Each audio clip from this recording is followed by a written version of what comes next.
I was listening to Erwin McManus, the author of a book called Mind Shift. And one of the things that he focused on as a central story of his book is Buster Douglas. Buster Douglas was a boxer. Some of you who are boxing fans remember him.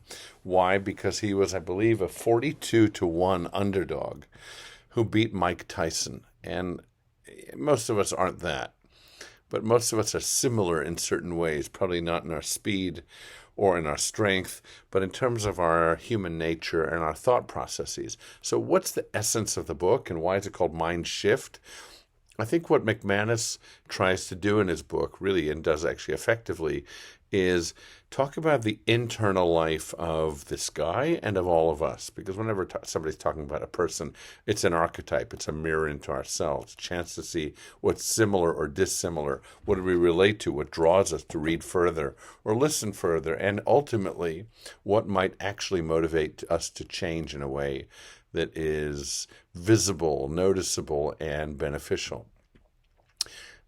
What he talks about is the idea of the architecture, essentially, that we build within ourselves, our mind architecture, whether it's set up for failure or set up for success. Well, look at the story I just mentioned to you. You don't need to know anything about the boxing or the careers to know that here's a guy, Buster, who had the ability to be a champion because he clearly proved that 42 to 1 underdog and then beats Mike Tyson.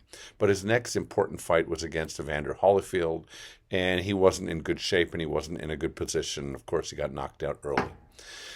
Well, the question is, what is that next fight in our lives? And are we set up to do well in it or not? Or have we bought into the idea that we're not possibly capable of success or continued success?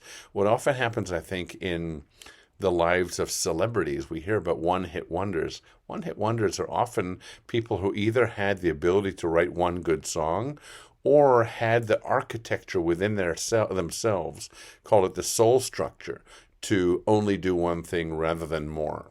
Sometimes our loss of faith in ourselves is the only thing that prevents the next act of greatness, the next delivery of greatness to come from us.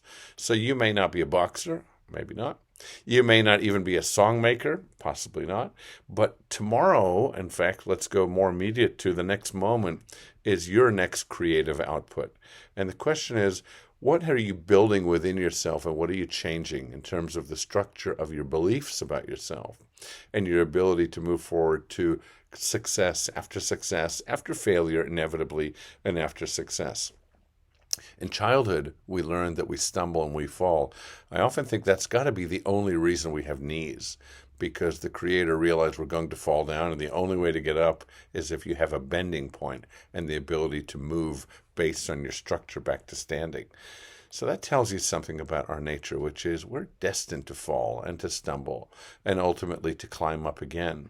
So we may not be that boxer, we might not be the song maker, but every one of us has the journey forward that will rely on our understanding of the greatness within us.